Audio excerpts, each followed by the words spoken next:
જય માતાજી મિત્રો, કેમ છો બધા? મજામાં છો ને? હું છું સોનલ. સ્વાગત છે તમારું આપણી યુટ્યુબ ચેનલ ચામુંડા સ્ટુડિયોઝમાં. મિત્રો, આજે હું તમારી સમક્ષ લઈને આવી છું પુરુષોત્તમ માસની કથા, અધ્યાય 13મો, દ્રઢ ધનવાનું આખ્યાન. સુત પુરાણી બોલ્યા કે હે મુનિશ્રેષ્ઠો, હવે હું તમને રાજા દ્રઢ ધનવાની કથા કહું છું, તે તમે ધ્યાનથી સાંભળો. હેય દેશનો રાજા ચિત્રધર્મા હતો. તે ઘણો પરાક્રમી અને બુદ્ધિમાન હતો. તેને એક પુત્ર હતો, તેનું નામ દ્રઢધન્વા હતું. તે સ્વયં ગુણોથી યુક્ત હતો, સત્યવાણીવાળો, ધાર્મિક અને પવિત્ર કાર્યવાળો કરવાવાળો હતો.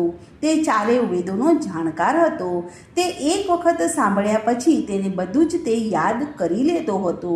પોતાના ગુરુને ત્યાં શિક્ષા પ્રાપ્ત કરી અને ગુરુ દક્ષિણા આપી અને તે પોતાને ઘેર પાછો ફર્યો હતો.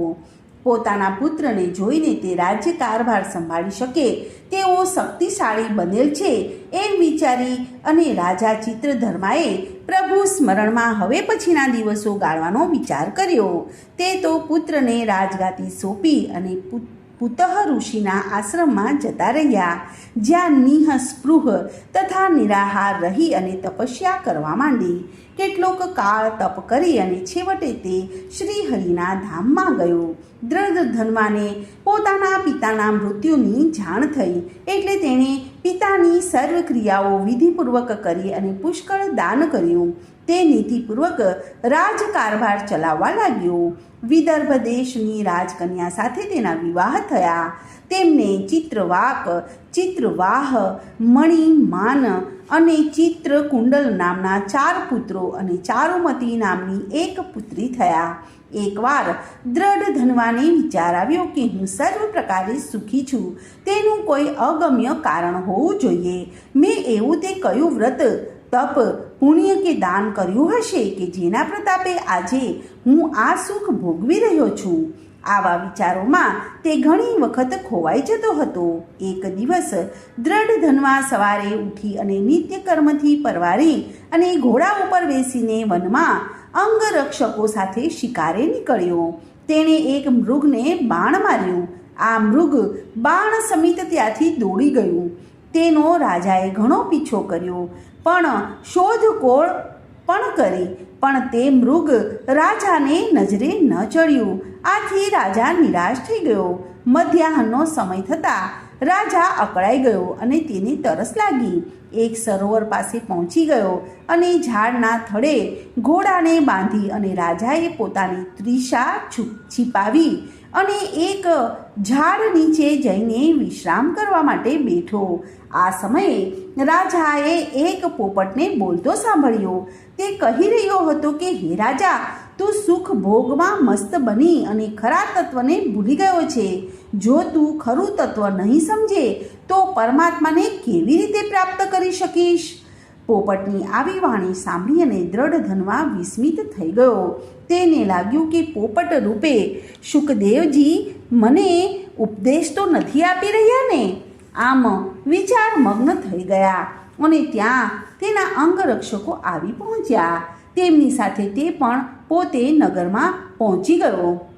રાજમહેલે આવ્યા છતાં પણ પોપટના વચનો તેને યાદ આવવા લાગ્યા.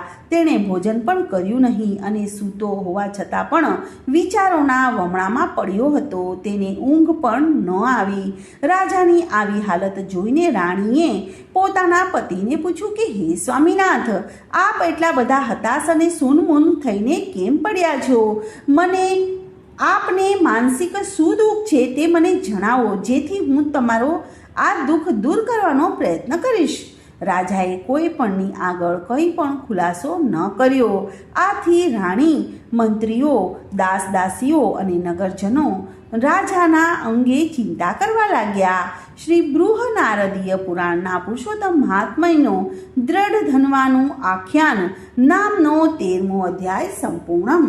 હવે આપણે પુરુષોત્તમ માસની પાવન કથા સાંભળીએ, જેનું નામ છે મા બાપની સેવાની કથા. એક ગામ હતું. તેમાં એક વૃદ્ધ ખેડૂત રહેતો હતો. તેની પત્ની પણ વૃદ્ધ હતી. તેમને 4 દીકરાઓ હતા. ચારેય દીકરાઓને પરણાવેલા હતા.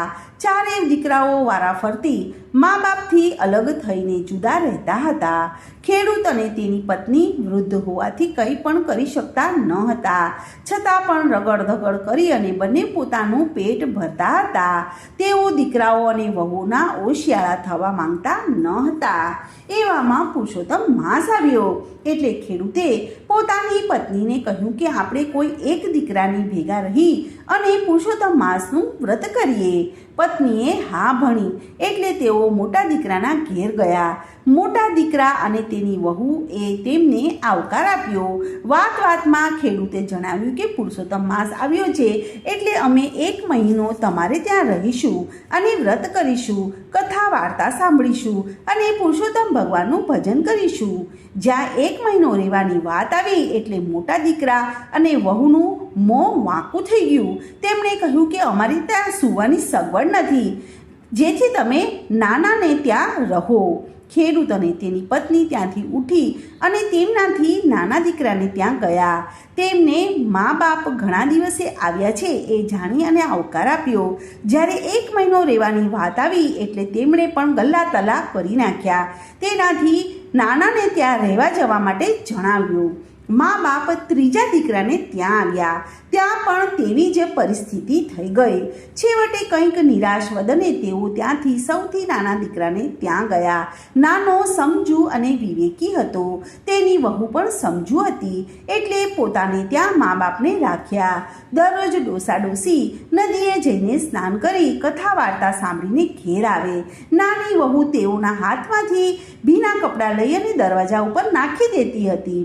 દરવાજાની પાછળ એક કોઠી હતી.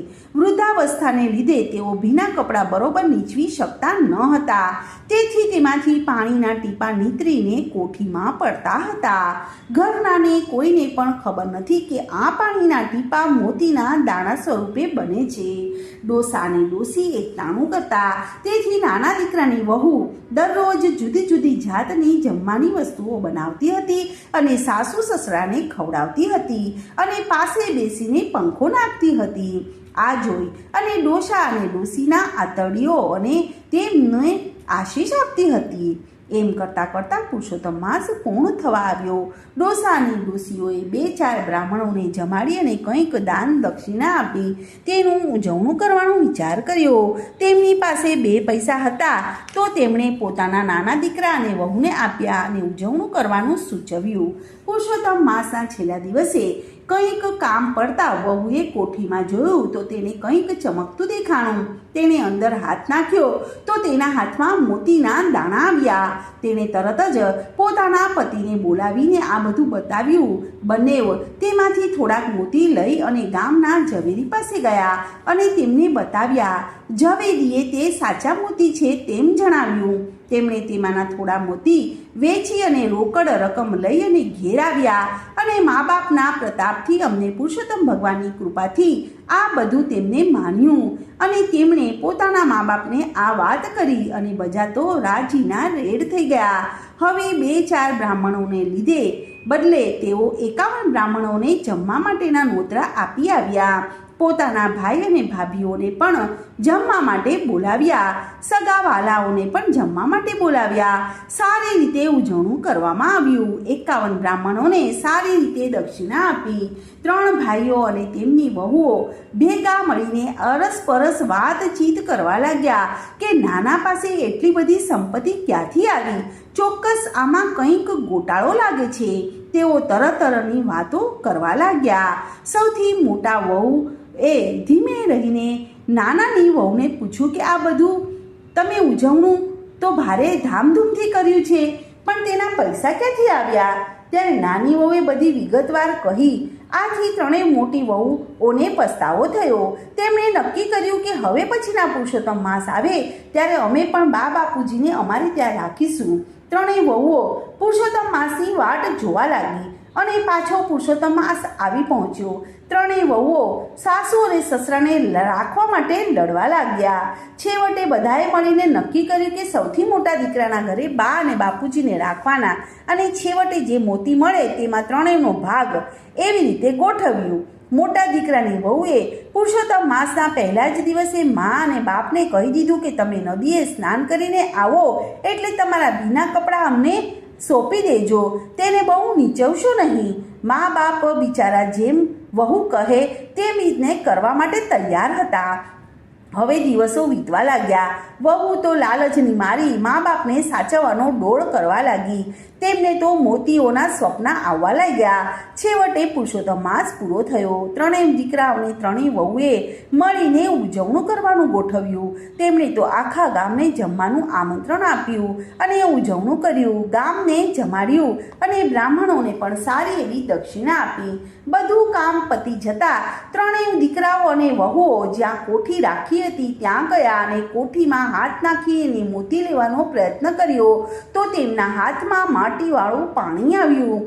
આથી ધીરજ ન રહી અને તેમણે બધાએ છએ મળીને કોઠીમાં હાથ નાખ્યો. તેમના ભારથી કોઠી હેઠી પડી ગઈ અને અંદર જોયું તો મોતી શાના હોય? પાણી પી પીને કોઠી તો ઢીલી ઢબ થઈ ગઈ હતી. આ જોઈને સૌના મોઢા પડી ગયા. દીકરાઓ અને દીકરાઓની વહુઓ ડોશા અને ડોસી ઉપર ખીજાઈ ગયા અને કહેવા લાગ્યા કે તમે નાનાને ત્યાં સરખી રીતે પુરુષોત્તમ માસ નાહ્યા હશો અને અમારે ત્યાં કપટથી નાહ્યા હશો, નહીં તો આમ ન બને. ત્યારે ખેડૂતે કહ્યું કે દીકરાઓ, અમે તો એક જ ભાવથી નાહ્યા છીએ, પણ તમારો સ્વાર્થ અને લોભ તમને નડ્યા છે. ભગવાન તો બધુંય જાણે છે, તે કોઈનાથી છેતરાતો નથી, પણ આપણે જ છેતરાઈ જઈએ છીએ. બોલો પુરુષોત્તમ ભગવાનની જય. બોલો કૃષ્ણ કનૈયા લાલ કી જય.